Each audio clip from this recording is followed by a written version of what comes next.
So, is there any reason we can't start? Okay. Rules Committee will come to order. We are here for consideration of an original jurisdiction measure, HRES 38, to reduce spending through a transition to non-security spending at fiscal year 08 levels. Before we hear from our first witness, I'd like to recognize the newest and oldest member of the Rules Committee who's joining us now, our good friend from Utah, Mr. Bishop. So, yeah, absolutely, absolutely. So welcome. We're really glad to have you back in the Rules Committee. And nice to see you, Mr. Bishop. Welcome back. Yep, exactly. Not like last time. Oh, okay. Yep. Mr. Van Hollen. Well, thank you. Let me make a statement. Oh, yes, Mrs. Slaughter. Okay. Mr. Chairman, this is not the way we, of course, hope to start the year, but I think we are entitled to say, here we go again. And so here we go again. At the last meeting, you voted to take away real tangible patient protections, replace them with rhetoric and easy promises about some future action. And now you're trying the same thing again. Instead of standing up and telling the American people exactly how much you plan to spend this year, we are considering a resolution with a fuzzy rhetoric that allows us to pretend that we're cutting back to 2008 levels. But the resolution we consider today does not do that. It allows one person, the chairman of the Budget Committee, to decide the spending cap for us at an amount that assumes the 2008 levels for quote-unquote non-security programs. Now, what programs qualify as non-security, because we were unable to determine that? And second, why are there no real numbers and no specifics? We don't know those answers because the resolution doesn't tell us. I don't know why you won't give us the spending caps and then let the House take a vote. And we could avoid this entire charade of pretending to cut spending without actually saying how much or when, which of course is vital to the United States. No reason to put on blinders first and then figure out later what the House has done. I said at our last meeting that you cannot replace real patient protections with a piece of paper. Today I say that we can't pretend to cut spending with a press release. Thank you, Mr. Chairman. Thank you very much, Mrs. Slaughter. Mr. Van Hollen. Thank you, Mr. Chairman. Before I make fuller remarks, if I could just make sure that I'm here on this is the one paragraph resolution. I just want to make sure that we're all on the same page. Well, I don't know what literally. you have. Here. It's to reduce spending through a transition. Sure.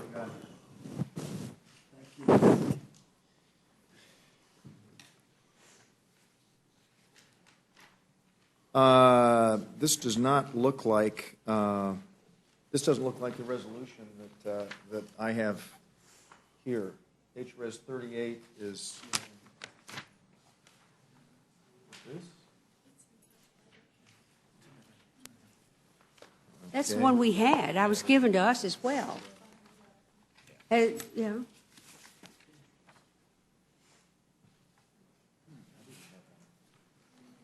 Okay, so this is the exact same thing then? Mm-hmm. Okay. I just had a different copy. All right. Mr. Chairman, Ranking Member Slaughter, members of the committee, Mr. Bishop, welcome back to the Rules Committee. You knew what you were getting yourself into, so you've got long hours here. Let me just say to the members of the committee, the very first rule that we passed on opening day in the House of Representatives had a number of serious flaws as it relates to the budget process. One major flaw was that you eliminated the pay-as-you-go provision that is designed to make sure that we reduce deficits when it comes to new legislative action.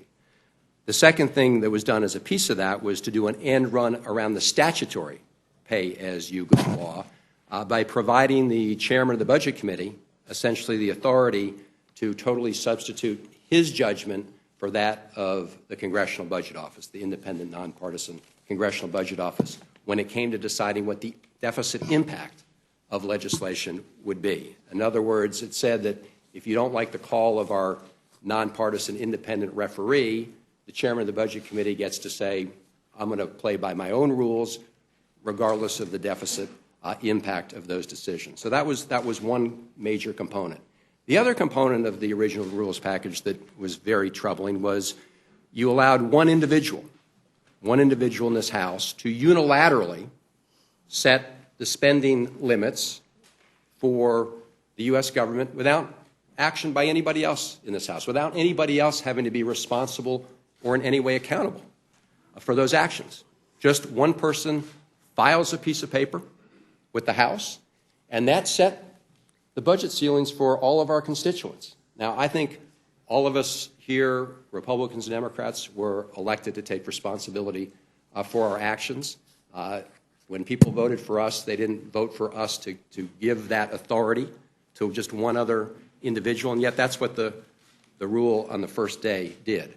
So I actually was, at least at first, pleased to hear that we were now going to actually have a resolution, a budget resolution that set the spending level that everybody in the House would vote on. Whether you liked it or didn't like it, you would make a statement as to whether or not you thought that was the appropriate level of spending. But as you read the resolution, you find out it does nothing of the sort. I mean, it is smoke and mirrors. Let's take a look at what this does. It says we're going to reduce spending through a transition to non-security spending at fiscal year 2008 levels. What does that mean? This is a budget resolution. Budget resolutions have numbers in them. They tell you what the budget ceiling's going to be. And again, you may think it's too high, you may think it's too low, but we actually vote on the budget allocation for discretionary budget and other parts of our budget. There's not a single number like that in this resolution. It says through a transition to non-security spending. What does that mean? We know we heard the number $100 billion cuts for fiscal year 2011. That number has been shrinking and moving around every day, every week. Why is there not a number in here? Non-security. It's going to be a transition to non-security spending. Are the counterterrorism operations of the FBI, is that security or is that non-security? Are actions in Afghanistan and Pakistan as they relate to development assistance and AID, which Secretary Gates and Secretary Clinton have said are essential to our national security, is that security or is that non-security? So the bottom line here is that just like on the first day, they're asking this body, every member, Republican and Democrat, to buy a pig in the poke. When you vote on this resolution, you're giving one individual the sole authority to set the budget ceilings for this Congress and for the U.S. government. So it's a very simple question. Where's the number? Where's the number? What's the rush? If you don't have the number yet, wait a couple days and come up with the number so we can all decide whether that is the number that we think is the responsible level of funding for discretionary operations or is not a responsible number. But allow this body to work its will on the budget ceiling rather than delegate that authority exclusively to one individual.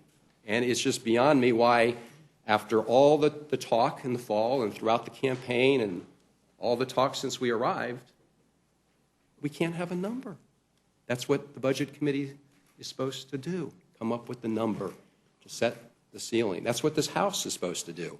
So we've been told that the whole reason we're rushing here before you actually have a number is that this, I guess, is going to be voted on next Tuesday. Next Tuesday happens to be the State of the Union address. So the President will come before the House and deliver a State of the Union address, and I guess this now provides an opportunity for a press release to create the false illusion that, in fact, we're taking action on the budget. And I say false illusion only because it's hard to say that with seriousness when there's not a number in here. So, Mr. Chairman, what I would recommend to the committee is that you not vote for a rule or vote out this resolution, and then give the House an opportunity to vote on the number whenever whenever the majority can figure out what that number is, and by reading the press, we know it's been bouncing around an awful lot, but take a couple days, find out what the number is, and do it then, and let's not rush to try and meet an artificial deadline of the State of the Union so we can have something to talk about when there's not a number in it. So thank you, Mr. Chairman. Thank you very much, Mr. Van Hollen. And let me thank you again for being here, and to, as I did before, extend congratulations to you for attaining your new position as the ranking member of the Budget Committee. And I underscore new position because I suspect that you are aware of the main reason that we are here and the main reason that that authority does exist. In 1974, both houses of Congress put into place the 1974 Budget and Impoundment Act. That act called for every Congress each session of Congress to pass an annual budget. Now, 1974 is a long time ago, more than a quarter of a century ago. 36 years ago. And for the first time in 36 years, in the 111th Congress, we failed to see a budget resolution pass. That is what has gotten us to the position where we are today. Now, we would not be doing this. We would not have, in the opening day rules package, have granted the authority that went to the chairman of the Budget Committee had we passed a budget in the last Congress. At this moment, we are still waiting, and when you ask about this number, we are still waiting for CBO estimates. And one of the things that you know very well is that it is a challenge often to get those CBO numbers as quickly as we possibly can. There was a commitment made last year on a couple of things. You'll recall you were very involved in your position that you formerly held and in understanding where we were in the campaign process, and there were promises made. Number one was that we would have a clean up or down vote on whether or not we would repeal the health care bill that had passed last spring. And a decision was made that we would have a clean up or down vote. In about 2 hours and 45 minutes, we will be having that clean up or down vote, and then tomorrow on the House floor, we will, having come from this committee, have HRES 9, which will be directing the 6 committees, or plus or minus a little committees of jurisdiction, to look at ways in which we can drive the cost of health care down so that we can ensure that every American has access to health insurance and health care. Similarly, you know that one of the commitments was made was that we would have we would do everything that we could to make sure that we reduce spending. And getting to pre-bailout, pre-stimulus numbers is exactly what our goal is. We are waiting for the Congressional Budget Office estimates to come forward, but Congress convened on January 5th, and this is a simple House resolution which calls on the committee on which you serve to proceed with your work, and obviously the Appropriations Committee as well. And so they will be doing that, and that is our goal here, and I just wanted you to understand exactly where it is that we are coming from on this. So I, again, appreciate your being here and appreciate your thoughtful testimony, and I look forward to working with you in a bipartisan way. As we've said, you and I have discussed the notion of dealing with reform of that 1974 Budget Act. We all acknowledge, having gone for the first time ever with no budget put into place in the 36 years since we saw or 37 years now, I guess, since we're in 2011, 37 years since we saw the Budget Impoundment Act put into place, we need to overhaul it. I believe that it needs to be done in a bipartisan and bicameral way, as you and I have discussed, and I hope we'll be able to put together an effort to work Democrats and Republicans in the House, Democrats, Republicans in the Senate, and all of us to come together so that we can not be in the position where we are today, waiting for CBO estimates and having gone through a year without a budget having been passed. And so that's the reason that we are dealing with the issues that we are. And, it is true, we want to move as quickly as possible. You're saying this is a press release to deal with next Tuesday in the State of the Union message. You bet. We want to, just as quickly as possible, begin this process of reducing the size and scope and reach of government. And so waiting around for some speech or another is not our goal. We began. I mean, this Rules Committee organized literally hours after we took the oath of office. And we proceeded with our work immediately, and that's what we're trying to do on this as well. Mr. Sessions. Thank you, Mr. Chairman. And Chris, welcome to the Rules Committee, and congratulations on this new assignment, new job, new opportunity. I also want to welcome your staff director, Tom Kahn, who is a very dear friend. You'll be ably served, my friend. One of my best and earliest decisions so far. Well, I'm sure it will be a decision that not only you enjoy, but will work well. So good luck there. Thank you. Chris, I will tell you that notwithstanding that you've come up here today with a great message about where's the number, I would just say to you, and I believe Chairman Dreyer has very adequately covered it, but Republicans are really about where's the beef. And the beef is, the substance is that we believe as Republicans that we should have transparency, time for members to read the bill. That's why we're going to vote on this next week. We put it in plain English, non-security spending at fiscal levels of 2008. Golly, I could not tell you what that is, but somebody knows. It's recent history.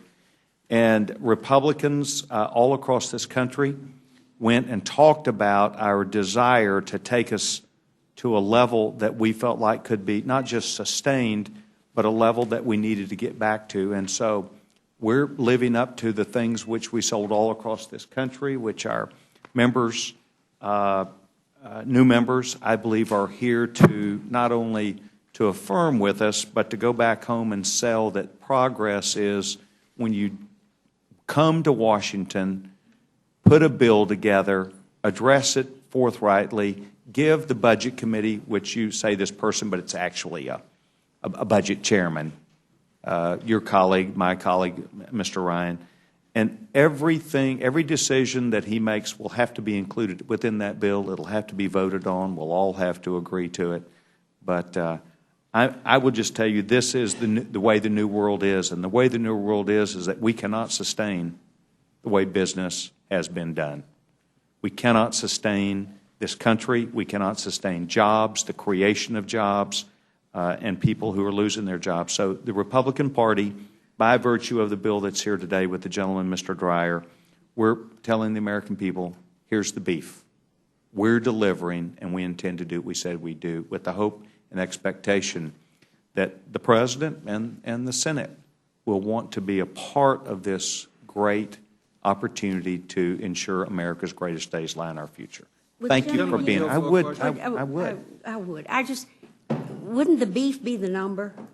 You know what? I appreciate the gentlewoman asking, wouldn't the beef be the number? You know what? I think you've already heard. We're asking this committee to go through a bipartisan methodology where it's on C-SPAN and there's a debate and question about, is this non-security? Is this not non-security? What fits in? What fits out? And I think it's a very Republican idea to say, rather than completely telling them, we've given them the parameters within which to go look, and they'll determine what is non-security spending at fiscal levels 2008.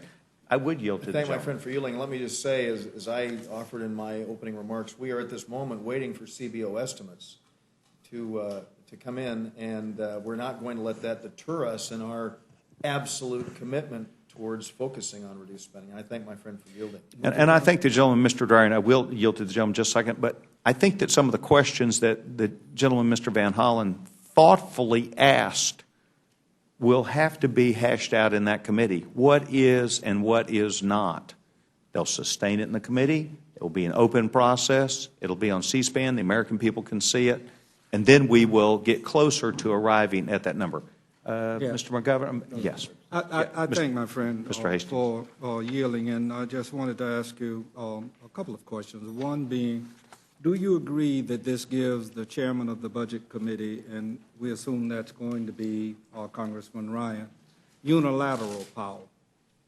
Here's what I would agree to, that I believe that what this says is that the chairman of the Committee on Budget shall include in the congressional record an allocation contemplated by what appropriation should be doing. So you did. I would anticipate, because you asked me a very logical question, I would anticipate that the gentleman, Mr. Ryan from Wisconsin, will hold an open hearing, will have thoughtful discussions about this, and we'll move forward. How I see it is If that, the gentleman yield to me for just one I moment would. to clarify, I thank my friend for yielding. Let me just say in response to my friend, and I think that, again, we can't in any way underestimate the impact that having not done a budget last year led to.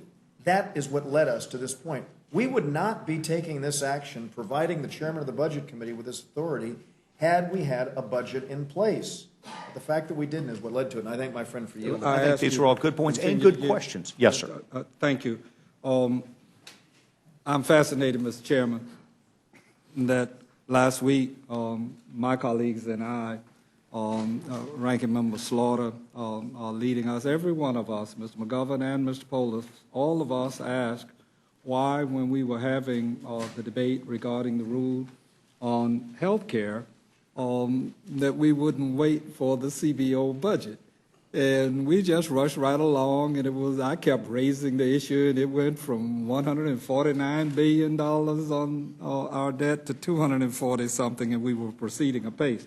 Nevertheless, granting this unilateral power does, in many respects, does it not, Mr. Sessions, limit the appropriations, and many members of this body will not have ever seen, or much less debated, or had an opportunity to amend this particular measure. Do you agree with that?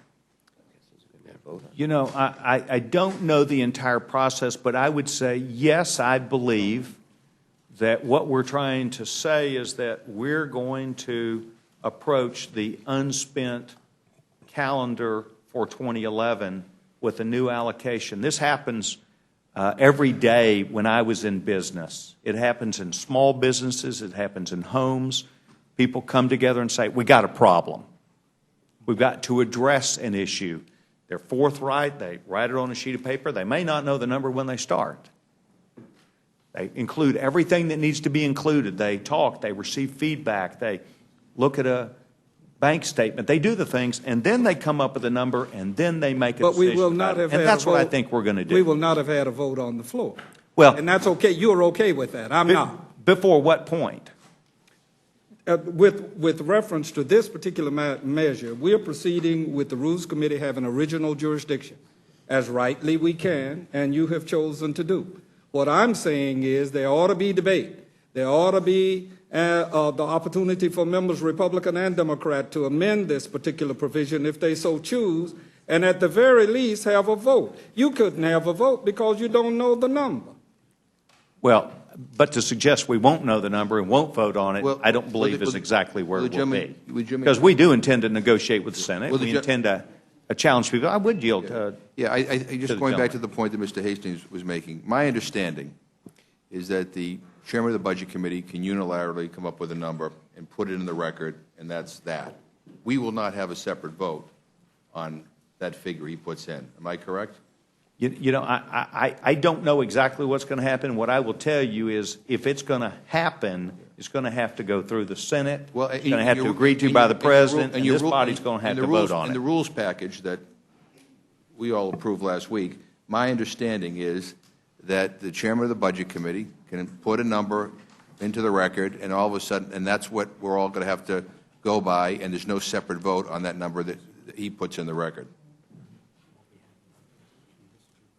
I mean, I think what Mr. Hastings is saying is that if we're truly talking about transparency and openness here, you know, and that we ought to be able to, you know, again, I have great respect for Mr. Ryan, but I think everybody in this House, Republican and Democrat, ought to be able to come together and say, do we agree with this number or do we disagree with this number? Well, let me tell you, and reclaiming my time, the gentleman, the chairman of the committee, has already indicated we don't even have that number yet from CBO. We're going to move forward. We're going to get to it, and I'm very excited. And I will tell you, that I hope every member will see this as an issue that they can focus on. They'll know exactly what we're aiming for, and I think we're going to get there quickly.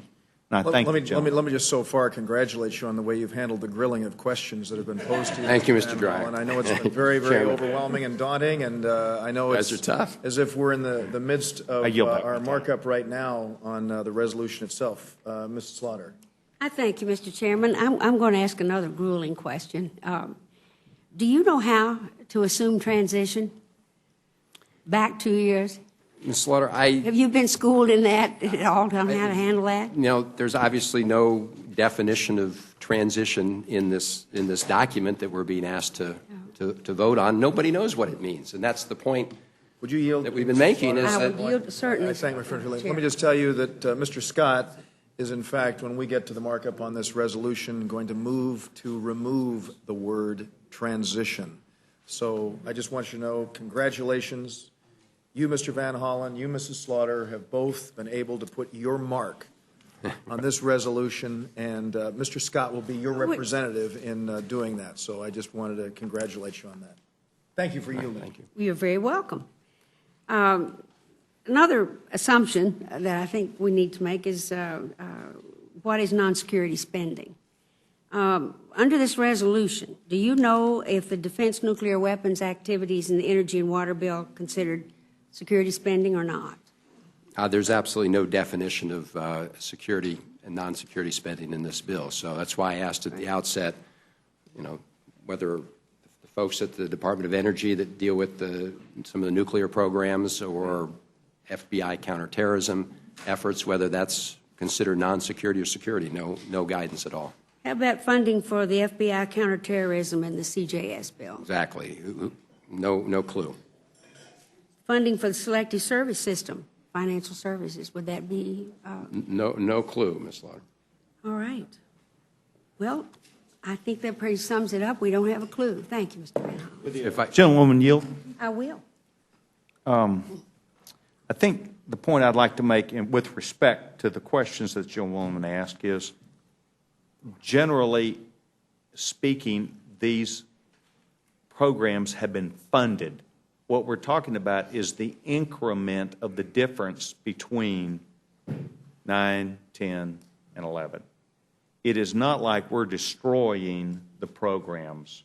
It is not like we're wiping things out and, oh my gosh, we're not sure what's going to happen. It is bringing them back to a level for the half of the year that would probably be remaining back to 08 levels. So I do appreciate and respect the question the gentlewoman has, but it's not like these budgets will all be decimated. They will still have the funding levels that they did to 08. And I thank the gentlewoman for allowing me to. I think it really is engage her. an important question, is what do we assume non-security spending is? I think it may make a great deal of difference, and we will not know when we get this number that we're longing for, whether that assumes that this is a non-security spending or not. But I thank you, Mr. Van Hollen. thank you, Chair. Mrs. Fox. Well, thank you, Mr. Chairman. I don't have a question for Mr. Van Hollen, but it appears to me that there's been an awful lot of emphasis placed on the fact that the CBO is an independent, nonpartisan referee. I believe you referred to it about 10 times in your comments, Mr. Van Hollen. Yes. And I lost track of my hash marks here, but if my understanding is correct, Mr. Chairman, and I'm happy for you to correct me if it needs to be, is that the number that is going to be filled in is the number that's coming from the CBO, which has been vaunted so much as the independent, nonpartisan referee. So their number is going to form the basis of the number that is going to be used here. Is that correct? As you know, or if the gentleman would yield, as you know, we are awaiting that number. And but a commitment was made that we would be proceeding with this resolution, and that's the reason that we are so doing. And let me also add, the gentleman has yielded that the definition for actual spending, this non-security versus security spending issue, is, as we all know, it is spending that relates to defense, military construction, VA, and homeland security. And it is spending beyond those areas that we're discussing. And as Mr. Sessions correctly said, obviously we're not gutting programs that deal with nuclear issues in the Department of Energy or the other questions that my friend from Rochester raised. And I thank my friend for yielding. Thank you, Mr. Chairman. I yield back. Thank you. Mr. McGovern. Well, thank you, and thank you, Mr. Chairman, for the clarification of that definition. So by that definition that you just gave us, Social Security is on the chopping block. Medicare is on the chopping block. We're talking about it's discretionary spending, as I know my friend knows that Social Security and Medicare are not discretionary programs. Are not discretionary programs. Those are entitlements. And I happen to believe that it's absolutely essential for us to proceed with entitlement reform that doesn't in any way jeopardize it. But this measure does not in any way touch the issues. It happens to be non-security spending. Is Mr. Ryan going to come to testify? He's not able to be here. Okay. Because I think a lot of the questions that we have, he really is the one that needs to answer them. Mr. Van Hollen, let me just make sure I understand this correctly here, the way the budget process is going to work. Under the rules that the majority passed, the chairman of the Budget Committee can come up with a number, right? Put it in the record, and that is the number that we all have to abide by in terms of how much appropriations committees have to deal with and all that kind of stuff, right? That's correct. And am I also correct that there doesn't have to be a vote on that? That's correct. I mean, we vote on post offices. I'd like to think we would have a vote on, you know, what the budget number we're all going to operate on. Mr. McGovern, that's exactly the point here. We've heard about the importance of transparency, but yet we don't know what it is that we're going to be voting on, other than to give the authority to the chairman of the Budget Committee to come up with a number. And in terms of accountability, we're surrendering our accountability as individual members of Congress as it relates to setting the ceiling. And to one individual, the chairman of the Budget Committee. And let me make it clear, this is obviously not about Mr. Ryan at all. I have great respect for Paul Ryan. That's not. The issue is anytime any of us decided to essentially hand our vote on an important question as setting the spending levels, discretionary spending levels for the U.S. government, we would want to take, I think, personal responsibility for that. Do you know why they came up with 2008 levels versus 2007 levels versus 2000? What's the magic number about 2008? Well, that's a decision, obviously, that is being made by the majority, and you know, they chose that level for various reasons. I mean, it just seems to me that there's a more methodical way to go through this and come up with a number that's less arbitrary, that seems to be more in the public interest than just come with 2008 levels. I mean, there are some programs, quite frankly, that you can find wasted and cut, maybe cut even beyond 2008 levels. There are other programs. My guess is that we might say, we need to increase, but to kind of tie yourself into this kind of arbitrary. I mean, we don't know how much it is. I mean, I'm glad that that my colleagues on the other side of the aisle are invoking CBO as the neutral arbiter. I agree. I think you agree. Unfortunately, last week during the health care debate, they had no use for CBO, but this week they do. And I guess my question is, why do we need to do this resolution? Why don't we just wait for CBO's number?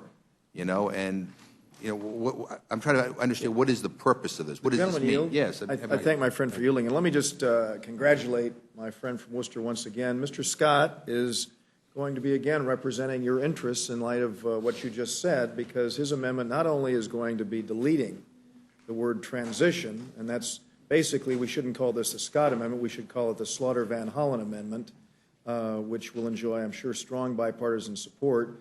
And it also is going to actually say that, if possible, we will go below those 08 levels, because he's going to add a provision that will say 08 levels or less. And so I thank my friend for have just wanted the record to show that. Then the question that I would put to Mr. Van Hollen through Mr. McGovern is does the language that that a transition to is going to be stricken from this one paragraph, leaves it then read in paramater for the remainder of fiscal year 2011, assume non-security spending at fiscal year 2008. Does that make it any less vague? It does not, Mr. Hastings, for this reason. If it made it less vague, you would have a number. There is a number for that. Now, I share Mr. McGovern's interest in the newfound support for the Congressional Budget Office. We've been having a debate on the health care repeal legislation, where CBO has indicated that repealing it will add significantly to the deficit. And the original rule passed by this committee on the first day says, hey, we get to totally disregard the CBO's deficit number. So I'm pleased to hear that we are waiting for CBO numbers, because I do agree that whether we agree with them or disagree, it's a recipe for budget chaos if we as individual members get to make up our own numbers based on the politics of the moment. So CBO will be coming up with a number. The number that CBO comes up with is not the number that's going in here. They will provide the baseline upon which you provide that. Now, interestingly, CBO's number is going to come on Wednesday, the day after the State of the Union address. There's a lot of people believe that you can be fairly confident about what number CBO will come up with, and that you could put your number in here and say, modify it slightly based on the baseline. But let's do it when you say you're waiting. That's Wednesday. We're going to be voting on this thing on Tuesday. If we want accountability, wait a day. CBO will be here. You guys will have the number that you think should go in here. Why wouldn't you wait one day and get the number from CBO that we're all waiting on? So, and that would allow all of us then to make decisions as individual members of Congress about whether or not that's the suitable number. We're talking about 24 hours. And in that 24 hours, each of us will then have a number that says, well, this is too much. We're not having a debate today about whether or not whether or not we should make cuts. There are obviously areas that I think many of us could agree on cuts. There's some areas where cuts face bipartisan resistance. Some areas maybe need to be beefed up. Some areas need to be cut based on need. But the point here is, let's have a number for all of us to take our personal responsibility in voting on, rather than essentially writing that authority and responsibility over to one individual when it's only, based on what you're saying, 24 hours. Yeah, thank you. Thank you, Mr. McGovern. This is a follow-up. The chair brought up Mr. Scott's amendment, and I fail to see how that clarifies the situation. My specific question with it, with regard to or less, certainly laudable that some programs should, we would agree, be cut below the levels. It's unclear from the context whether that applies to line items or the aggregate. Again, there's a lot in this that just isn't clear, specifically the definition of non-security spending. But I was wondering whether Mr. Scott or the chair could clarify whether the reduction to 2008 levels or less is an aggregate goal Absolutely. or a line item. Our goal is to get to 2008 levels in aggregate, or less than that. That's what our goal is here. So you're saying, playing around within the numbers, you're in fact saying there could be programs that everybody agrees should be increased. Other programs that fit, as long as it adds up to an overall decrease. You're saying within that certain programs can be cut. I mean, that would be absolutely right. And I hope very much that the gentleman would join us as we pursue that, because we know that Democrats and Republicans alike are concerned about the lack of job creation and the very, very grave concern of our national debt and the annual deficit as well. So I don't know who yielded to me or if I was yielded to, but the gentleman thank my friend for yielding. Mr. Van Hollen, much has been said about what happened last year. I was on the Budget Committee last year. We passed the Budget Enforcement Resolution. I think there was a number in there, if I'm not mistaken. I mean, I don't know if you have any comment on that. I do, Mr. McGovern. Thanks for asking. I just want to say briefly with respect to jobs, because I think all of us want to be working on legislation that creates jobs, and certainly this legislation before us won't create one job, and I hope we can get around to that business. But to your question, Mr. McGovern, there were several references to the fact that there were not a budget guidance to the Congress last time around. And while it's true that we didn't pass a 5-year budget, we did pass a budget enforcement resolution to guide the spending decisions of this Congress last year. I have a copy of it right here. And like all other budget-like resolutions and enforcement actions, yes, it has numbers in it, because that's what the Budget Committee does, because it is important to hold people accountable to a particular goal and number in terms of reductions. In fact, it has the overall number in it for discretionary outlays, mandatory budget authority, and the like. And in fact, we used this budget enforcement resolution to guide the budget decisions last year. So the continuing resolution that passed the House was a full-year budget continuing resolution, actually came in about $40 billion below the resolution, the budget resolution. It came in both below the President's request as well as below the targets that were set. And that was the guideline. In fact, the numbers we passed in the continuing resolution were consistent with the recommendations of the Bipartisan Deficit and Debt Reduction Commission with respect to 2011. Now, as we know, the full-year continuing resolution was blocked in the Senate. Now we have a continuing resolution that goes through March. But the levels that assumes were in fact both below the President's request and below the budget enforcement resolution number, and actually slightly below the Bipartisan Commission assumptions with respect to 2011.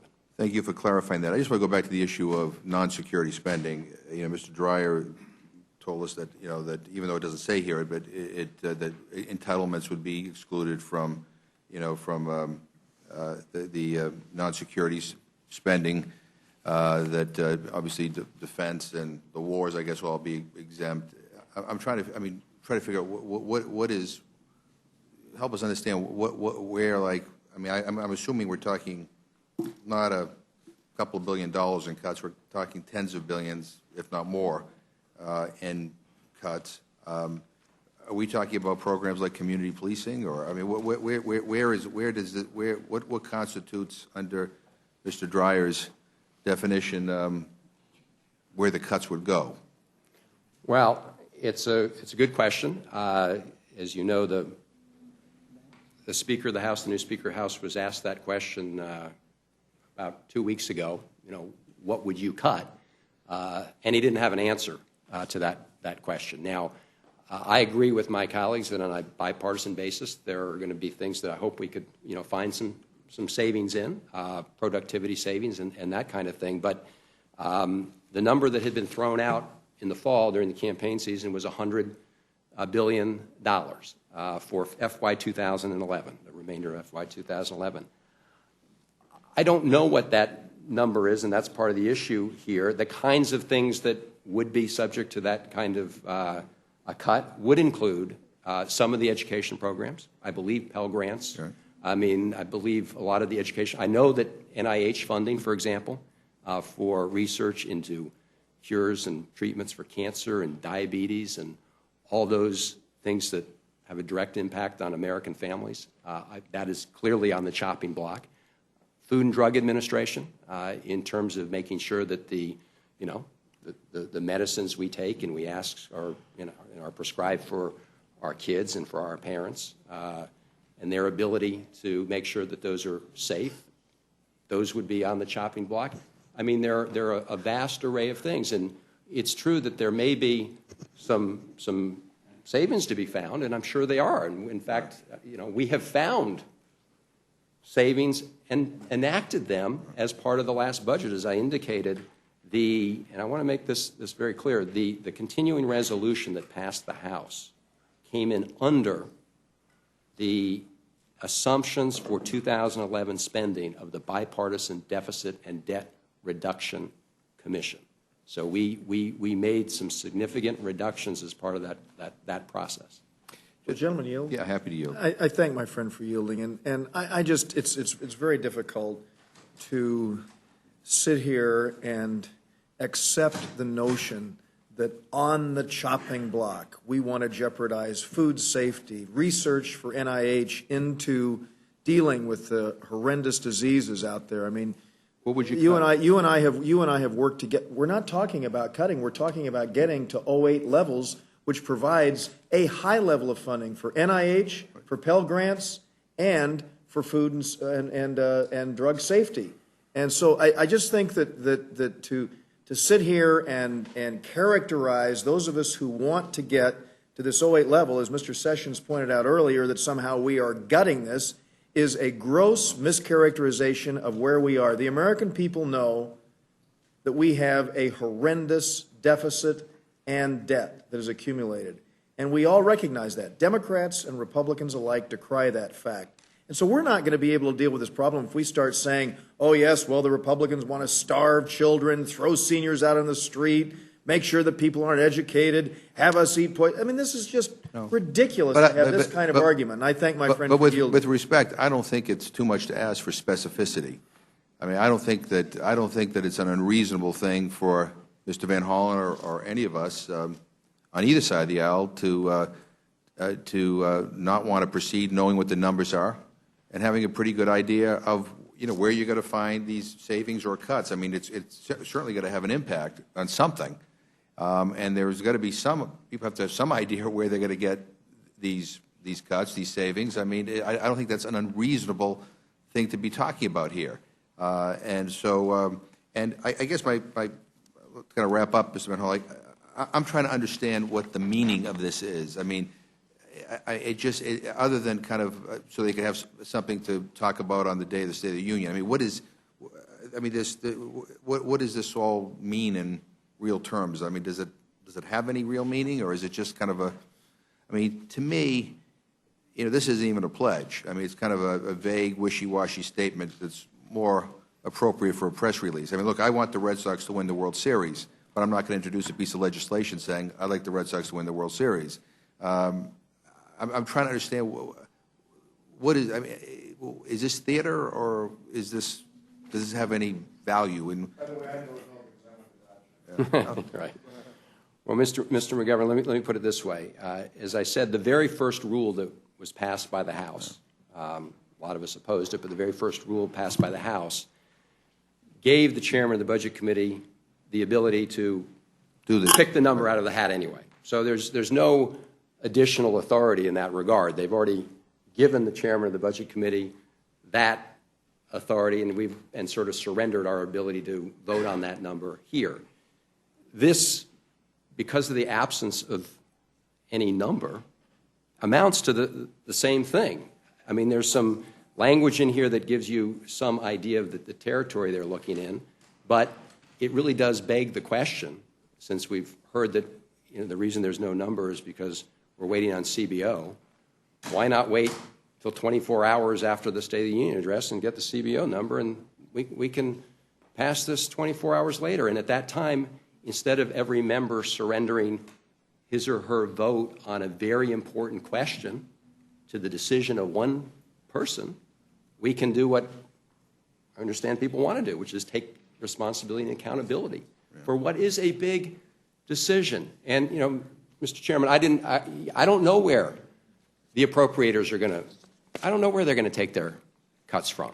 But that's one of the things we all have to decide upon when we vote for a resolution like this is, what's that number going to be? And so then we can try and figure out what kind of impact. When you back out the security piece, and you're just talking about the remainder of the budget, depending on if it was $100 billion for 2011, then there are estimates of 15 to 20% cuts across the board on discretionary spending. Now, you can say, okay, well, I don't want to have any of those 15 to 20% cuts out of NIH or the FDA, but you back those agencies out, and you're taking a much higher cut out of everything that's left.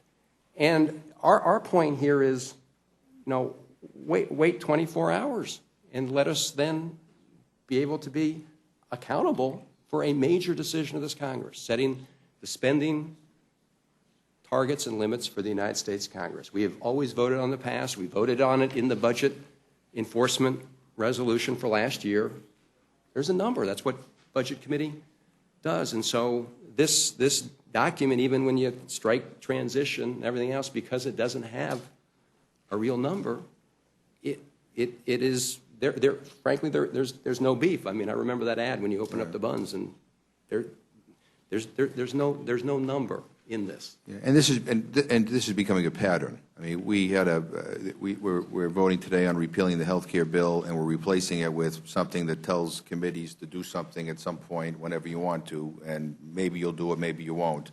That's not a replacement, and this, I think, is not the appropriate thing to be bringing up at this particular point with no numbers and no specificity.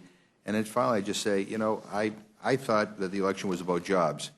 And I thought that we would spend the first couple of weeks here figuring out how to get this economy going again, how to get people back to work. And instead, we're doing the smoke and mirrors and the theater, which I think is the stuff that makes people cynical. So I thank you very much for your testimony. I yield back my time. Thank you, Mr. Chairman. Mr. Holland, again, congratulations. It's nice to see you here. Thank you, Mr. Bishop. Apparently, both of us have new assignments. I'm now starting to wonder which of us actually made the better deal.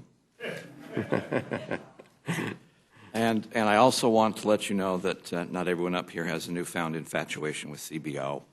Some of us are still as skeptical as we ever have been. I actually have some kind of a conflict, I think, with this particular resolution. As the oldest new member, my memory is fading fast. See how fast it's fading. Unfortunately, I do recall that in 2008, I probably voted against every non-security budget that came forward thinking it was too high, and probably voted against a couple of the security budgets thinking that they were too low. But I suppose we have to have a starting point in some case here. I do have a question of the sponsor to make sure I clearly understand this, because you remember, I'm still an old school teacher that didn't have the largesse of the federal government to bail me out, so I'm very slow at this process. When you talk about the CBO number to which you are waiting, that is not the CBO score of 2008 numbers. That is the CBO score of present spending, so we understand how much has been spent, what is still out there and available. So when we talk about 2008 levels, that is an absolute finite number. And if you would put 2009, that would be a different absolute finite number. So this is simply the starting point. The CBO numbers are what you need to go to find out where we go from there, and this becomes, okay, so hoping I got that correct, and I'll yield back. Thank you very much, Mr. Chairman. Mr. Chairman, later, or in an hour or two, we will vote on a symbolic repeal of what has been described by my colleagues on the other side as Obamacare. That's one thing I want to take the liberty to correct that is now seared into the body politic of America, that the measure for affordable health care that we passed is dubbed Obamacare. I, along with many other people, advocated universal health care when I came to Congress in 1992. And I advocated that we should have a public option before I knew Barack Obama's name. So I guess we would be better served to call this American health care, whether we want it or not, and not just the president's because it happens to be on his dime and his time. And we could call it LC care then, because I certainly have been for those who are uninsured and underinsured in America are having the privilege of having the kind of insurance that most of us have. So then we proceed from this symbolic vote to next week a symbolic vote on a budget.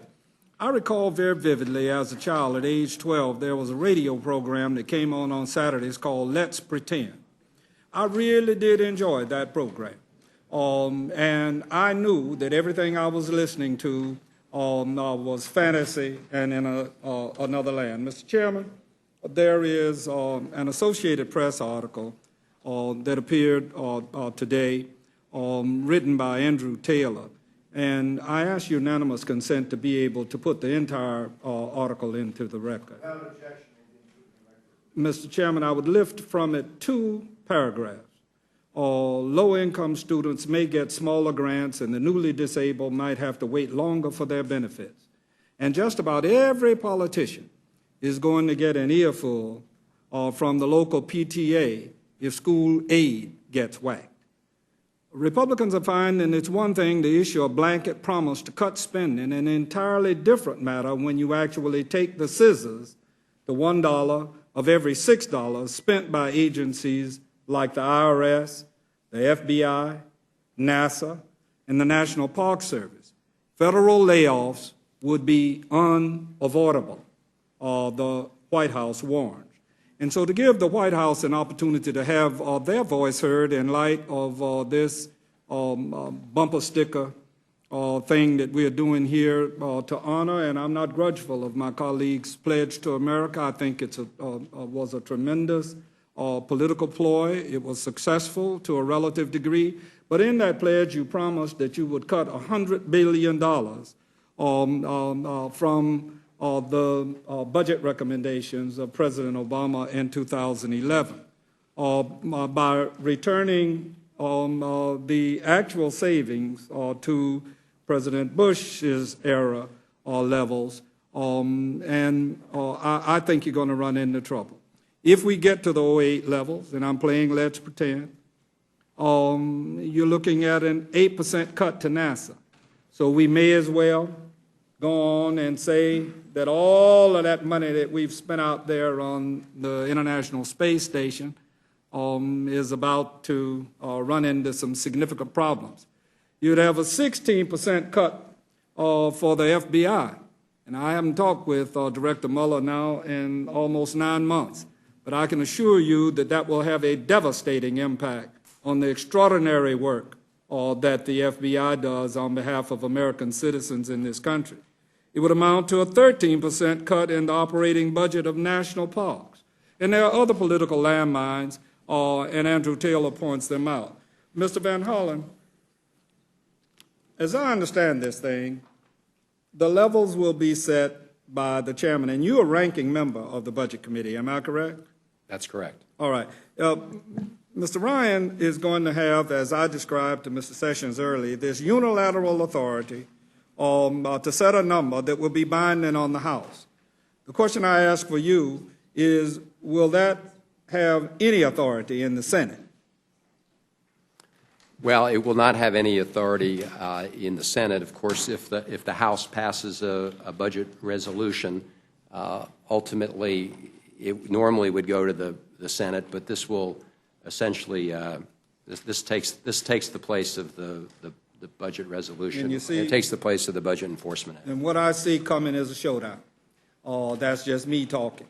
But what if we wanted, once this number is set and the appropriations process, since we are assuming goes on, what if we wanted to try and make the cuts less severe?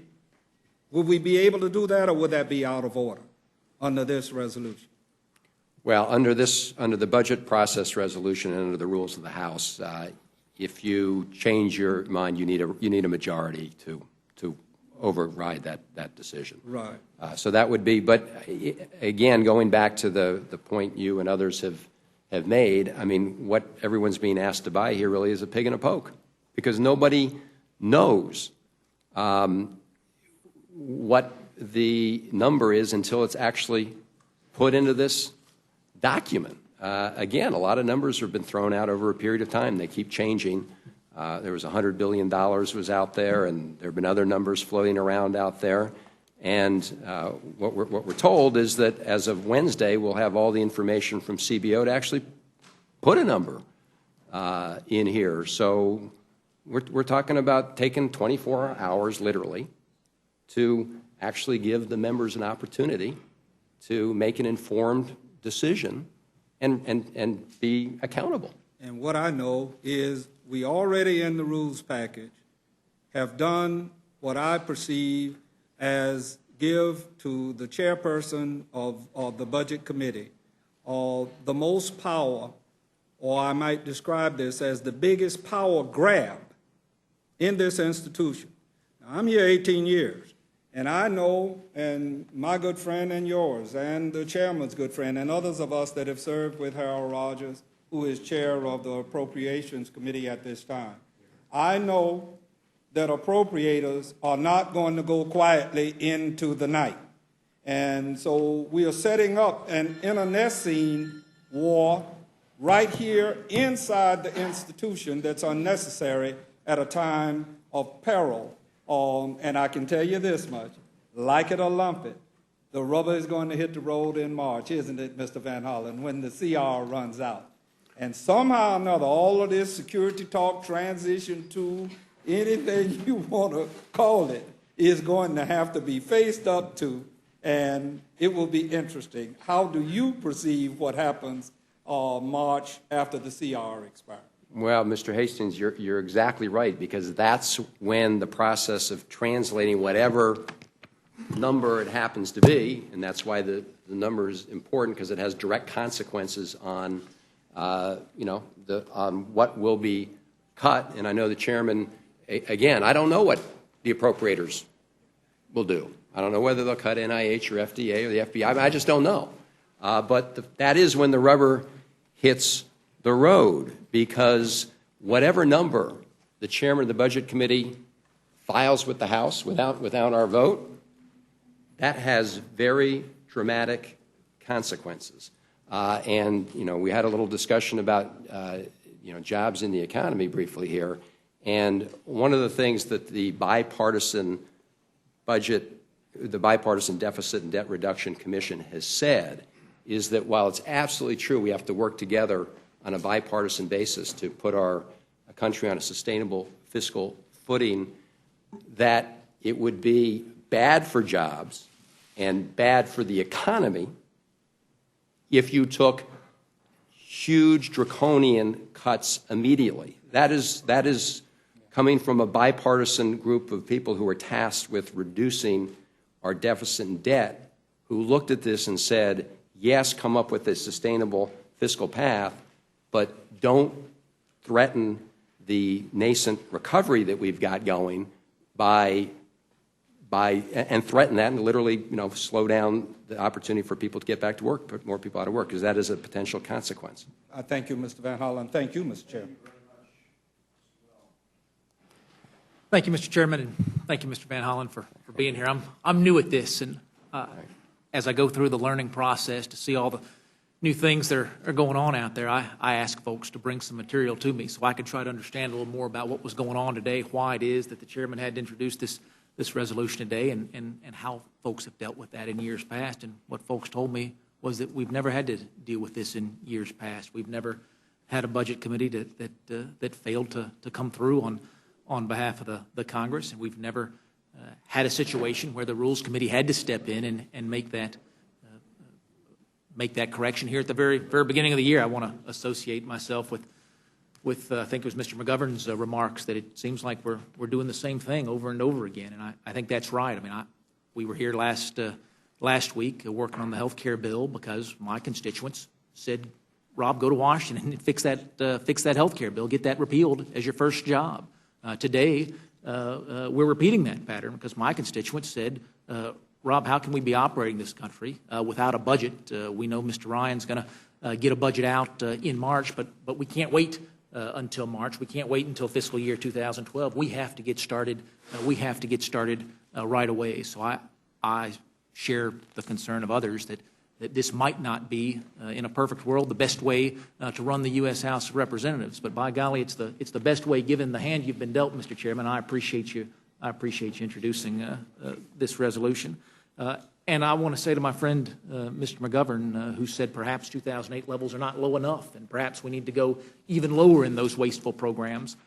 I hope that you and Mr. Van Hollen and me and Mr. Ryan can collaborate and find those things, because I promise you I want to be a partner with you in identifying those programs and pursuing even further reductions. Would the gentleman yield? Absolutely. Just so I'm clear, what I said is that there may be some programs where you may be able to find more savings than what you're proposing for in 2008. But there may be other programs where you realize that you need to invest more to create jobs, to put people back to work. So what I'm not for is an arbitrary Budget X approach to dealing with the budget. I think we need to do this methodically. I think we need to be mindful of the impact of what we're doing. And, you know, coming before the House with a resolution that doesn't have a number, we're going to get a number on Wednesday, you know, and giving the budget chairman this unprecedented authority without even allowing us, you too, a vote on that number, I find just unbelievable. Well, I thank the gentleman for yielding. You're very welcome. And I find it unbelievable, too, in fairness. I mean, I cannot believe that my first 2 weeks in Congress, my first opportunity to represent 800,000 people back home, is in cleaning up the work that didn't get done last year. And I'm not in the blame game. And I know you weren't the chairman last time around, Mr. Van Hollen, and so I don't want to get on my soapbox about how disappointing I am that I'm here working on the past instead of working on the future. Because I promise you, the folks who voted for me don't care two hoots about the past, and they care 100% about the future. So my offer to work with you, Mr. McGovern, on those things that need to be cut even further still stands, and I hope we'll be able to do that together. And again, Mr. Van Hollen, congratulations on your new spot, and thank you for being here. Thank you, Mr. Woodall, and welcome to the Congress. Thank you. You know, I recall both on this committee as well as on the floor of the House, there was some complaint about the length of some of the Democratic bills, health care bill. I remember saying, you know, it's too long, 1,000 pages. I think what's happened here so far in this Congress is we've gone to the opposite extreme. We've had a series of one-page bills, in fact, repealing the whole health care law, replacing it. I think that bill might have been 2 pages, Mr. Chairman, the health care bill that you authored, but clearly insufficient for the complexity of the health care problems. I think we're in a similar situation here. You know, 2 or 3 pages, some definitions. We have non-security spending. What is non-security spending? Can it please have a capital N and a definition somewhere about non-security spending? I would ask our ranking member whether there's... I will tell you, again, I don't know if the gentleman... I'll yield for a moment to the chairman. I thank my friend for yielding, and I did provide the definition earlier, and I'm happy to repeat it if the gentleman would like. Your definition was that it will be defined by the committee? No. What is my definition is, as we have outlined it here, this is discretionary spending other than defense, military construction, VA, and Homeland Security. Those 4 areas. It's spending beyond those because we feel very strongly about, especially since we are, as Mr. McGovern... So if I could follow it up, what does that mean, for instance, with regard to Customs and Border Protection, FBI? Non-discretionary spending. Okay. Okay. So, excuse me, discretionary spending other than defense, military construction, VA, and Homeland Security. And again, as my friend asked earlier about aggregate levels, obviously we are not interested in gutting border security. I mean, I don't think the Democrats or Republicans want to do that. So you know, that ain't going to happen. Yeah, reclaiming my time, I thank the gentleman. I would still argue that there's a number of programs which are related to security, certainly Customs and Border Protection, the FBI. I was thinking about, for instance, the Merida Initiative, and however bad things are with regard to drug violence in Mexico, I can tell you they would be a lot worse if it wasn't for the Merida Initiative and our joint efforts in Mexico, which I know the chair has also joined in general support of. When I look at line items like support to Israel, it makes me concerned that people supporting this resolution are effectively supporting cutting aid to Israel by 15%, which would be the difference between the 2008 levels and the current levels. These are items that are related to security, but they don't fall within the technical definition of security the gentleman offered.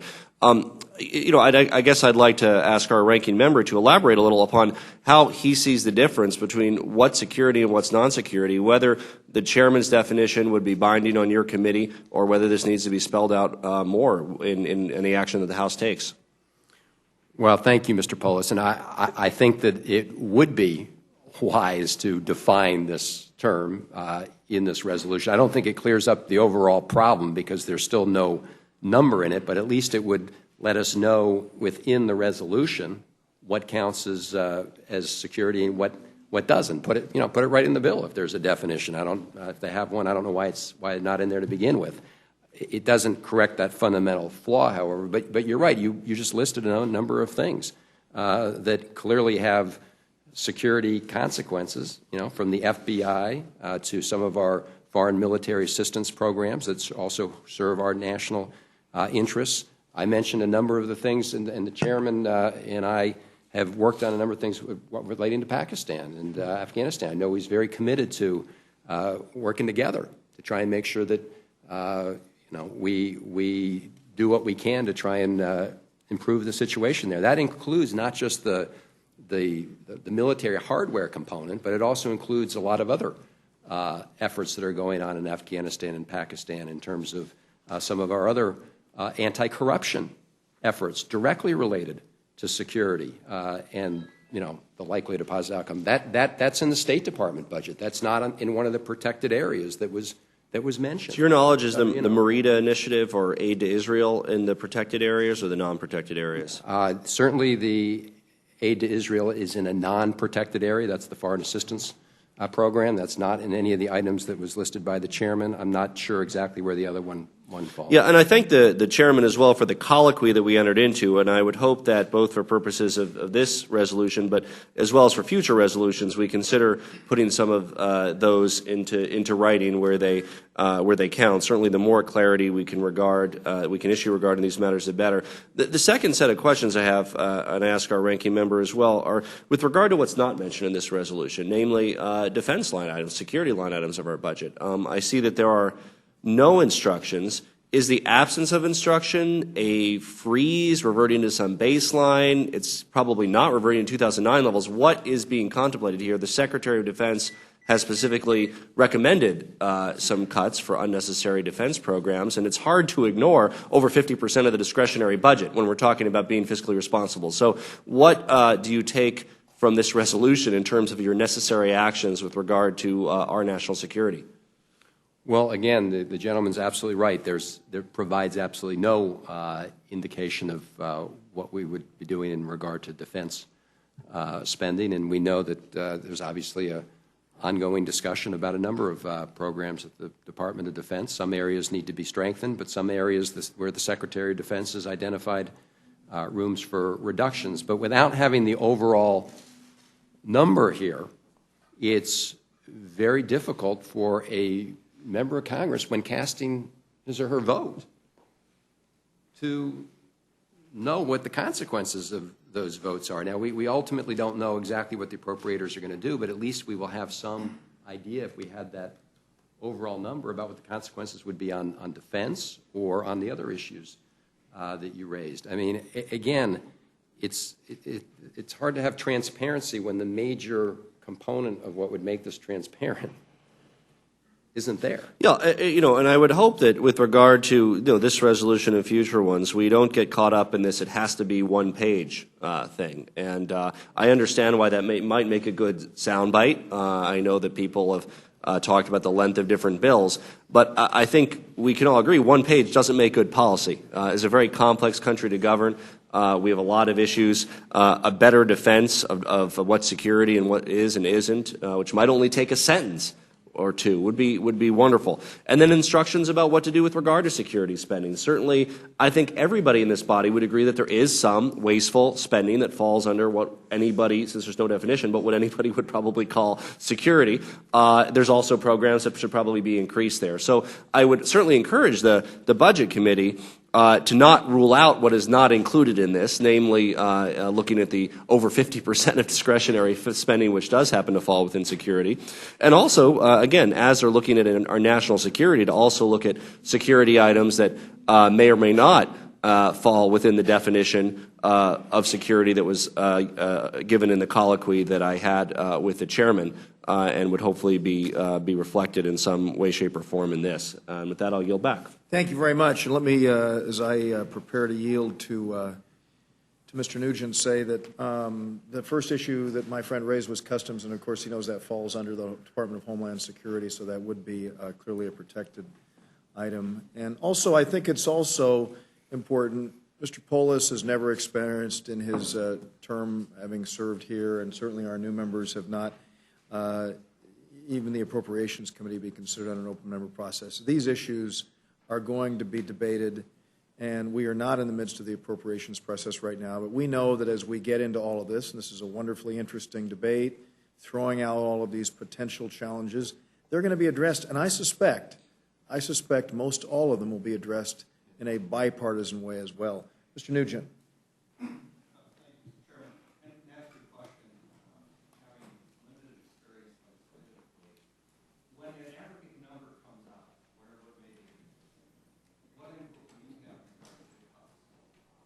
I'm sorry? Excuse me, as to where those cuts will come from. Well, once there's a number that's given to the Appropriations Committee, the Appropriations Committee will then go through the process of deciding where to cut and where they want to add, and they're going to obviously have to come in compliance with whatever number is filed by the chairman of the Budget Committee. After that, there's an opportunity on the floor of the House to have that vote. But traditionally, the members of this House have always participated in taking responsibility for setting the aggregate number because it has such implications for all the things we've been talking about here. I appreciate that description because, in my mind, setting up an aggregate number is where we need to be. The constituents that I have, they say, listen, live within a budget. Set a budget, live within it. They said, and I came from local government where we had shortfalls and we couldn't do deficit spending, whether it was in law enforcement or parks and recreation or anywhere else. The bottom line is we had to make tough decisions. So when you say that, we don't have a number today, well, you will have a number on Wednesday, and that's the aggregate number. Then the real work comes at appropriations in regards to the areas that you're going to wind up cutting to reach that aggregate number. To me, if we don't have a starting point, we have no point at all. I think I know the folks that elected me said, Sheriff, you have experience in regards to budgets, but the system that we have in D.C. is flawed and broken. And it is. We're sitting here talking about an aggregate number, which we don't know what that's going to be, but it will be a number that CBO presents. And then the appropriators have the opportunity to take that number and start looking at each line item area to make decisions in regards to cuts. At the end of the day, we're spending more money than we bring in. There are going to have to be tough decisions made in regards to areas that we cut. And, I got elected to this office. It's for a 2-year term. And my whole goal is to make sure that we meet the mandate of the people in regards to cutting what government spends in Washington, D.C. Would the gentleman yield? Yes, ma'am. I want to compliment you on helping to explain what the obfuscation that has been going on here for the last hour and 20 minutes.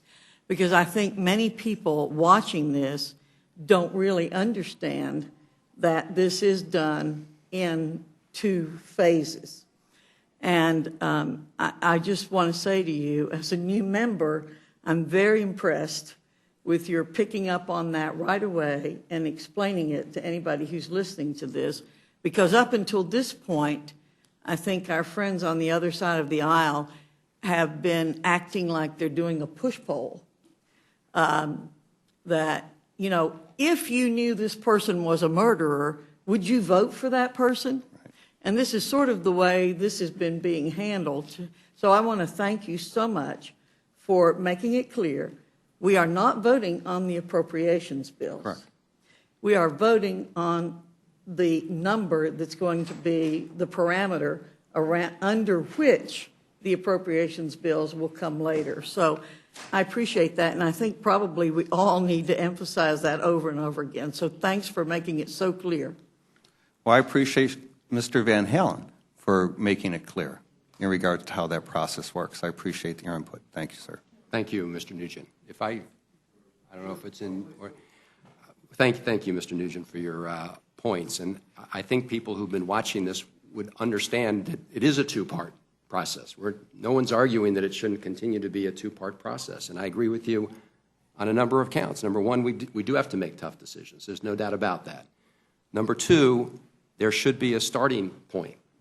That's what we're talking about today. It's taking responsibility for what the starting point will be. In the Sheriff's Department, you set a budget. It was a number, and you lived with it.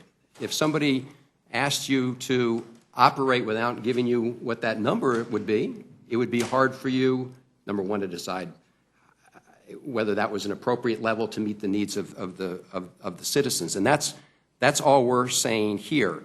I want to be clear. CBO is not going to provide the number that's going to go into the resolution. That's not what CBO is going to do. It's not that kind of mechanical process. CBO is simply going to provide the baseline. It's going to be the chairman of the Budget Committee who gets to decide on his own to set the level of spending. The only point we're making is we've heard from the majority that as of Wednesday, when CBO gives the number for the baseline, then you'll be able to come up with the number which is the starting point. And all we're saying is we should all take responsibility for voting on what that starting point is, because it makes a big difference to people throughout this country what that number will be. So why not wait 24 hours, get the baseline numbers from CBO, then have Mr. Ryan, in consultation with whoever he wants to consult with, put that number in, and we'll vote on it. That's the way it works when we want to take accountability for the budget. So that's all I'm saying. If you yield back. Sure. Well, actually, the baseline number is already set, and that's 2008. That will be our baseline number. I believe the resolution's crystal clear in regards to what that baseline number is. That's not a number that we can change. CBO is going to tell us what that baseline number is. So, I mean, that's going to be our starting point, whatever that number is. And I believe that's a good point to be, because I will tell you as sheriff, when we were told to cut from the appropriating authority, they would say, you need to cut X millions of dollars. They didn't care where we cut it from. Bottom line is we still had to provide service. And the excuse that you hear time and time again is that I can't deliver the same level of service with less money. And I will tell you that state governments and local governments have found out that, you know what, you really can. Now, there may be some changes in what you do, but you have to go back to what your core mission is. And what is our core mission here in the Capitol? And so that's where we have to, find common ground on. I believe that we hear that from all the members. None of us want to. For a question when he finishes. I'd be glad to. I'll yield. Let me give you one example of consequences. And whether we go there or not, I don't know. But let's use the program referred to as LAHEAP, which allows for people who cannot afford, literally cannot afford, to heat their homes. That program, with the support of Republican and Democrat members, has increased from in 2008 to $2.5 million to $5 million. Assume, all things being equal, that we return to $2.5 million. There are people who have received the benefits of the LAHEAP program who will no longer receive those benefits because the money won't be there. And that's a little bit different when you really sit down and think about it. And that's why I say there are political landmines out there that just saying I'm going to cut something doesn't mean that the interest groups aren't going to show up. And I thank my colleague for you. Thank you. Scott. Thank you, Mr. Chairman. I will wait and offer my comments as I offer my amendment that seems to have great bipartisan support. Yes, indeed.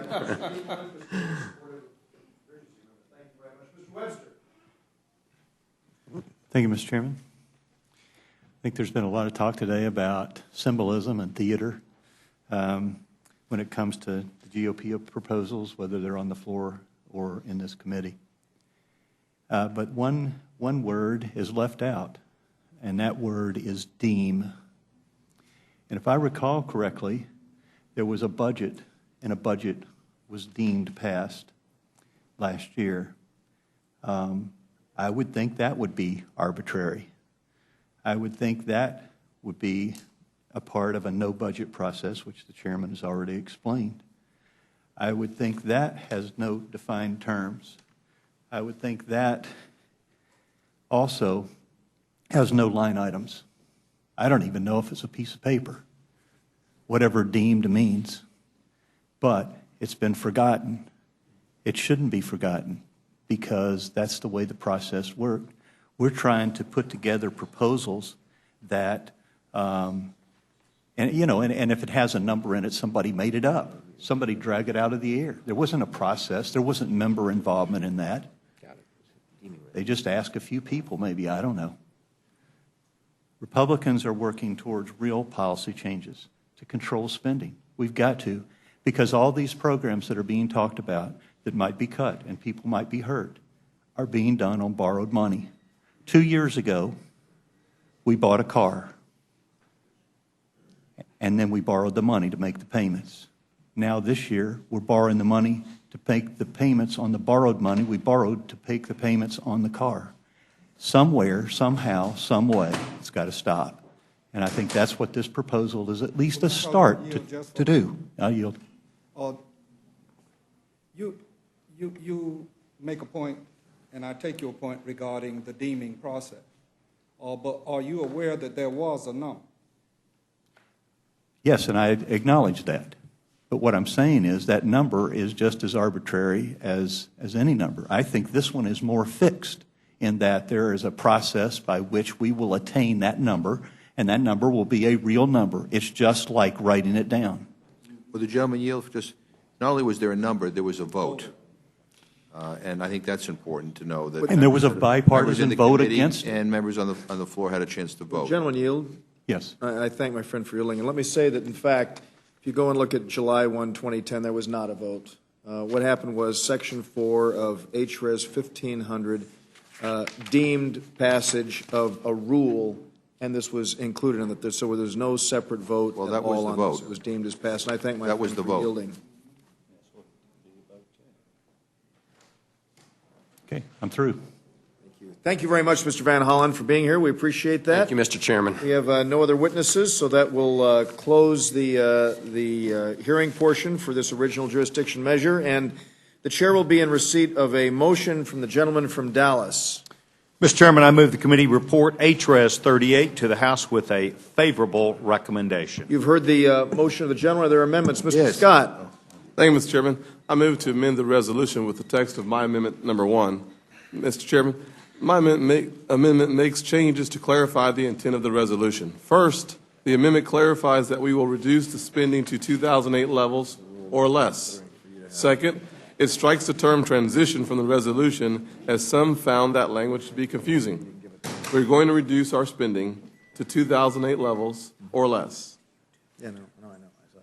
You've heard the gentleman's motion. Is there discussion? Let me just at the outset say that this does the things that we outlined at the beginning. Everyone has a copy of this before them. It does eliminate the word transition and the shared goal that we seem to have of aspiring to get to a level, an aggregate level that would be below the 08 levels is something that I think is important. Some areas we may be able to do that. Some areas we may not.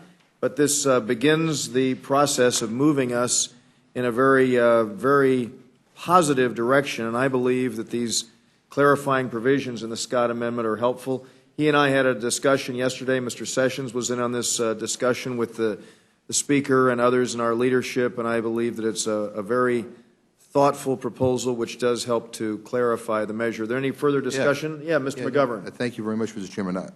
And I know the gentleman's intent was to kind of clarify things, but for whatever reason, it hasn't clarified things to me. 2008 or less. You know, how much less? What does that mean? I mean, we still don't have a number. And it seems to me that that notwithstanding your attempt here, we're still in the same dilemma. We don't know what we're dealing with here. This is still very arbitrary, very up in the air. We leave everything to the chairman of the Budget Committee to come up with whatever number he wants. But I don't find this particularly clarifying with respect. I appreciate the gentleman's. Mr. McGovern, I appreciate that. Actually, I think the definition of less is not as much.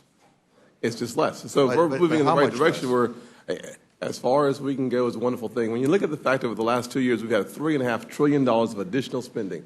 You've got $800 billion or so of stimulus money. You have $700+ billion on TARP. You have $1 to $2 trillion of a new entitlement program in health care.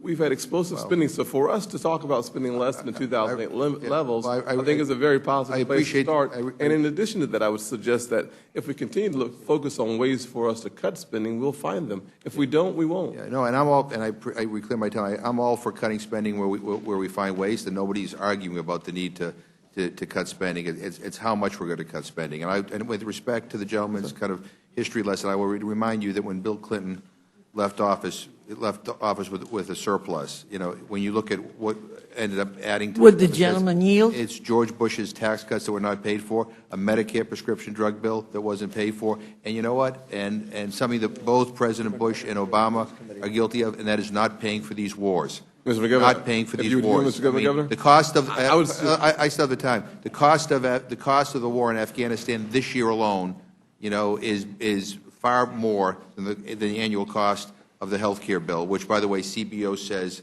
will reduce the deficit. And again, we're now back to saying CBO is a neutral arbiter, so I'm assuming that we'll all agree that CBO's numbers are accurate. I yield to the gentleman. Thank you, Mr. Governor. I would simply say this. On top of all that you just articulated and explained, so what we're going to do is dig a deeper trench, a deeper hole, and throw another $2.7 trillion of unfunded entitlements on top of that. I would suggest that at some point we have to just stop. Well, I reclaim my time. And stop increasing entitlements that we can't afford. We already have a $76 trillion. We already have a $76 trillion unfunded liability on entitlements. So we're going to add $2.7 trillion on top of that. I thought he yielded. I'm sorry. Let me reclaim my time. If I understand the chairman's definition of what would be subject, you know, to cuts, entitlements were off the table. Absolutely. All right. So why would we increase the whole? However, why would we put more money here? Is not in entitlements. If the chairman's definition is that, so we're not talking about entitlement spending here at all. The history lesson that you gave me included additional spending. I was making the point.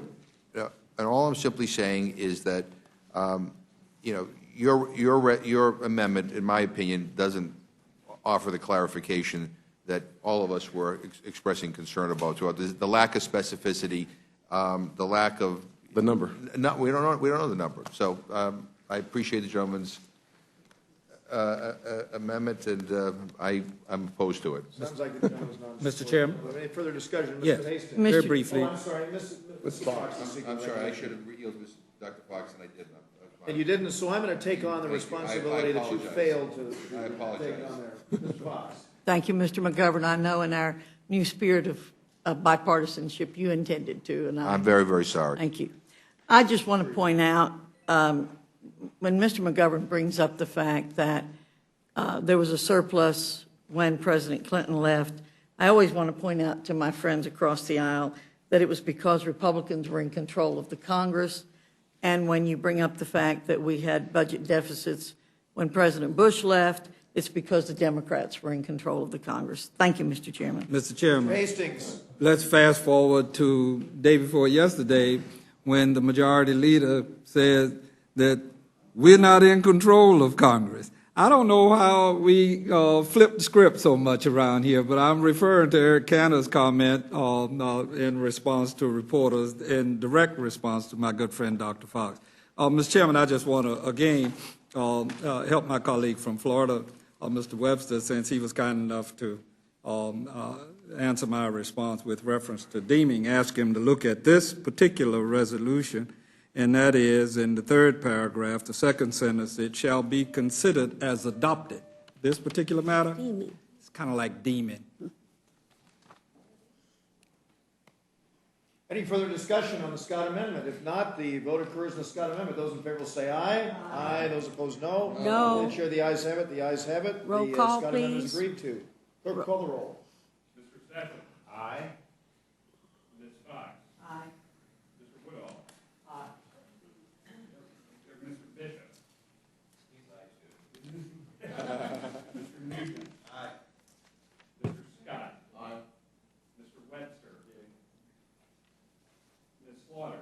No. No.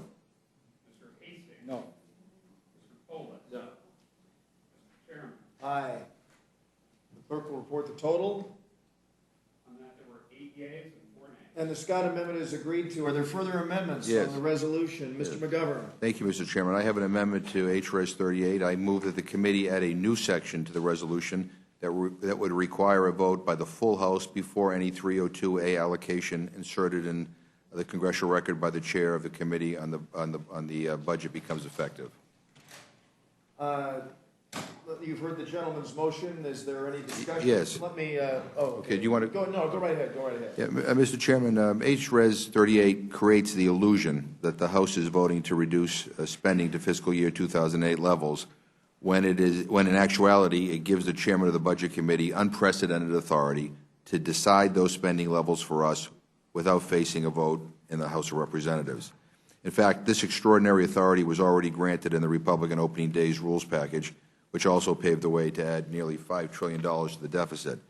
So why don't my Republican colleagues simply reveal their planned spending caps and allow the House to take a vote?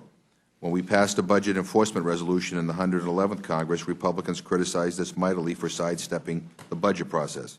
Now the majority is completely comfortable avoiding a House vote altogether, instead feeding us vague rhetoric while ceding all the decision-making power to the chair of the Budget Committee. This amendment would simply allow the House to take a vote on fiscal year 2011 spending levels, providing the accountability and the transparency my Republican colleagues have promised time and time again. I can't imagine anybody who's watching this, whether they're Republican or Democrat, who would think it a radical idea that we actually take a vote on these spending levels, and that's what this amendment does. I thank the Chairman. But let me just say in response, I'm going to urge my colleagues to vote no on this amendment. We have the 08 funding level there, and obviously we have begun, as Fox just said, a process here. For the first time since the 1974 Budget Impoundment Act was put into place, we went through the last session of Congress without a budget. Never been done before, and I'm determined to make sure that it doesn't happen again. We are where we are. As I said to Mr. Hastings earlier, the reason that we had to take the very unusual steps that we did, providing the authority to the chairman of the Budget Committee, is that there was not a budget. And so that's the reason that we're doing what we're doing.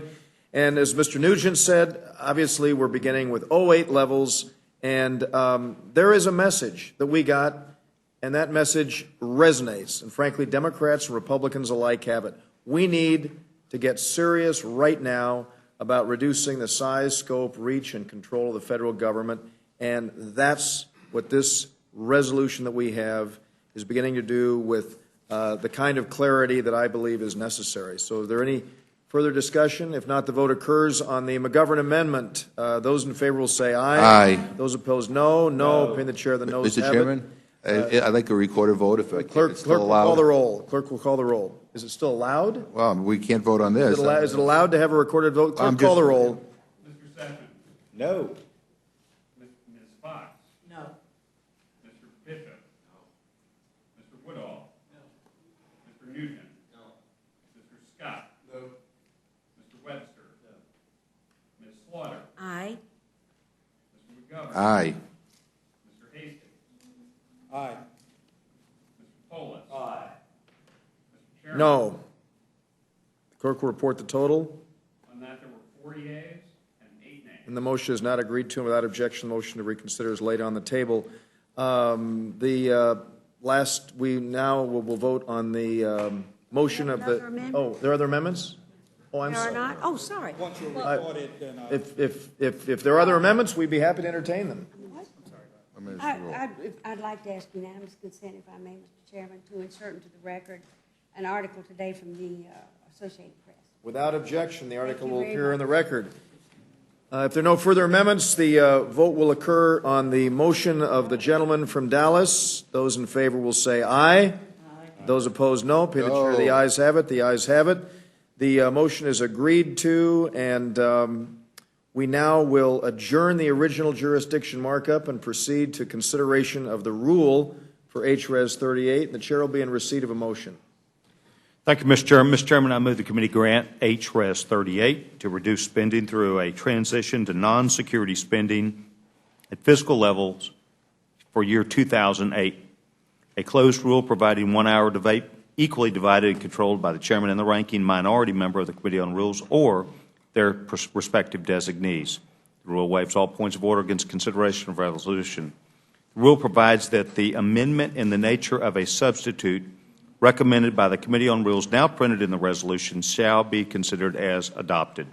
The resolution as amended shall be considered as read. Finally, the rule provides one motion to recommit the resolution with or without instructions.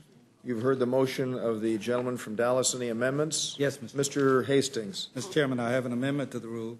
Move the committee report an open rule for consideration of HRES 38 so that the House has an opportunity for input on what I believe is this vague and unclear resolution. You've heard the motion of the gentleman. Discussion, Mr. Polis. Thank you. I appreciate Mr. Hastings bringing forward this amendment. I hope in particular that we would then be able to talk about some of the defense or security items which the resolution is silent on, and I think part of the danger in that is this gives our committee, the Budget Committee, an incentive to start looking for, because they have to, cuts on the non-security side, but they don't have a similar incentive to find wasteful defense spending. So I hope that that can be part of the discussion as I'm confident that my friend's motion will pass. The gentleman would yield. I would say that I think that it's a very, very interesting and desirable goal to pursue reductions where possible in defense spending. We know that the Secretary of Defense, Mr. Gates, has already come forward and proposed them, and even though this is and I hope the gentleman understands why it's not included in this resolution, because, as Mr. McGovern regularly says, we are at war and we don't want to do anything that would undermine the ability of our men and women in uniform to proceed with the very important work that they're doing. But that in no way means that we will not be focusing on doing everything we can to reduce wasteful spending in defense, homeland security, VA, military construction, those areas that are there. And so I appreciate the gentleman's comment. Any further discussion? Mr. Woodall. There. I appreciate the spirit of the amendment. I joined the Rules Committee because I appreciated Mr. Boehner's commitment to bring more open rules to the process. And I'm thrilled about the opportunity to have that happen, particularly when you're dealing with those 2,800-page bills that you can't get into, and you need to have that open rules. I'm looking forward to the appropriations process, as we talked about, that will come under an open rule.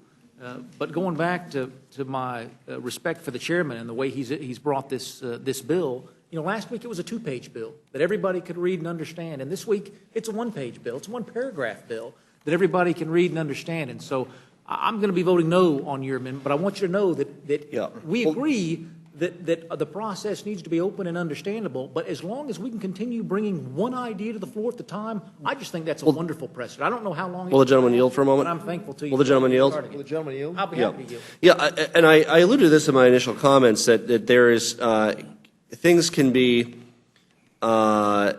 confusing when they're too long, but things can also be confusing when they're too short. And part of my frustration with this is that there was no written definition. I realized I had a nice colloquy with the chairman, and he told me what security meant, but we don't have that in writing. And we're not talking about adding a 500-page bill. We're talking about a page or two that would define things. And I think that just as there's a danger in bills being too long, there can be a danger in them not defining things and being too short. And I yield back. Well, I share the gentleman's concern, though I'm happy to be erring on the side of too short rather than too long these days, and I'm grateful to the chairman. Thank you.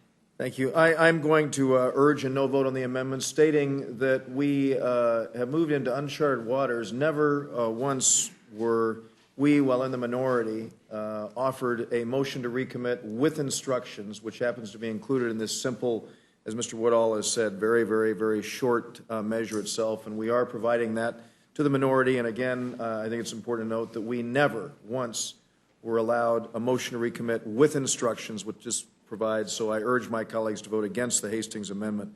Those in favor will say aye. Aye. Those opposed, no. No. May the chair, the noes have it. Clerk, call the roll. Mr. Sessions. No. Ms. Fox. No. Mr. Bishop. No. Mr. Woodall. No. Mr. Nugent. No. Mr. Scott. No. Mr. Webster.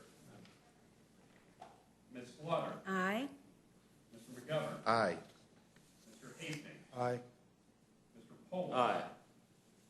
Mr. Chairman, No. Clerk report the total. on that, there were 4 yeas and 8 nays. And the motion is not agreed to. Are there further amendments? Yes, Mr. Hastings. Mr. Chairman, before I offer the amendment, earlier when Mr. Van Hollen was here and you were responding, you commented that the appropriations process would be transparent and open. I'm sure by that you meant not just the appropriations process, but other committees of jurisdiction would have similar undertakings. Well, what I was referring to was the action on the House floor. And obviously, every committee has an open process. This Rules Committee has an open process. Those are the rules of the House. Members of committees are free to offer amendments. What I said is that Mr. Polis has not experienced an open rule since he's been a sitting member of Congress. Obviously, the new members here who've just been members for a few days have not. We will be having more open rules, and we will shift away from what we had during the last 2 sessions of Congress, that being a less than open process when it comes to the appropriations bills themselves. So that was the point I was making. The gentleman has an amendment? Yes, I do. Mr. Chairman, I have an amendment to the rule. I move the committee make an order and provide any necessary waivers for substitute amendment if offered by Mr. Van Hollen. And I make note of the fact that you just pointed to the fact that a motion to recommit with instructions is going to be offered. But I'm asking that the ranking member of the Committee on the Budget be allowed, as the top Democrat on the Budget Committee, to offer an alternative. Well, as I said, you know, while we were in the minority for 4 years, we never once offered an opportunity to have a motion to recommit with instructions on a House resolution such as this. And we are going to be providing that opportunity. And so we have, by virtue, if we pass this rule on the House floor, we'll have moved to a more open process than we have had in the past 4 years. And so I'm going to urge my colleagues to vote no. Those in favor of the Hastings Amendment vote aye. Those opposed to vote no. No. The opinion share the noes have it. The noes have it. The motion. Clerk, call the roll. Mr. Sessions. No. Ms. Fox. No. Mr. Bishop. No. Mr. Woodall. No. Mr. Nugent. No. Mr. Scott. No. Mr. Webster. No. Ms. Slaughter. Aye. Mr. McGovern. Aye. Mr. Hastings. Aye. Mr. Polis. Aye. Mr. Chairman. No. Clerk, report the total. 4 yeas, 8 nays. And the motion is not agreed to. Are there further amendments? If not, the vote occurs on the motion. The gentleman from Dallas. Those in favor will say aye. Aye. Those opposed, no. Committee chair, the ayes have it. The ayes have it. The motion is agreed to. Clerk, call the roll. Mr. Sessions. Aye. Ms. Fox. Aye. Mr. Bishop. Aye. Mr. Woodall. Aye. Mr. Nugent. Aye. Mr. Scott. Aye. Mr. Webster. Ms. Slaughter. No. Mr. McGovern. No. Mr. Hastings. No. Mr. Polis. No. Mr. Chairman. No. Aye. Excuse me. Aye. And the clerk report the total. 8 yeas and 4 nays. And the motion is agreed to, and I will be handling the rule and the resolution on the floor And I and will for the minority. designate Mr. McGovern. And Mr. McGovern will be handling. So let me just clarify for members, we'll obviously have the rule that we've just reported out that will allow for consideration. We'll have an hour of debate on that, and then we'll have an hour for consideration on the resolution itself on the floor. Mr. Chairman, before Yes, you go. Mrs. Slaughter. The minority would like to inform you that we want to do some dissenting views. Absolutely. We'll look forward to those. Thank you very We'll look much. forward to those. Thank you. Any further questions or comments at all? Thank you all very, very much. Hope you all have a great retreat, and look forward to it. And without objection, the Rules Committee stands adjourned.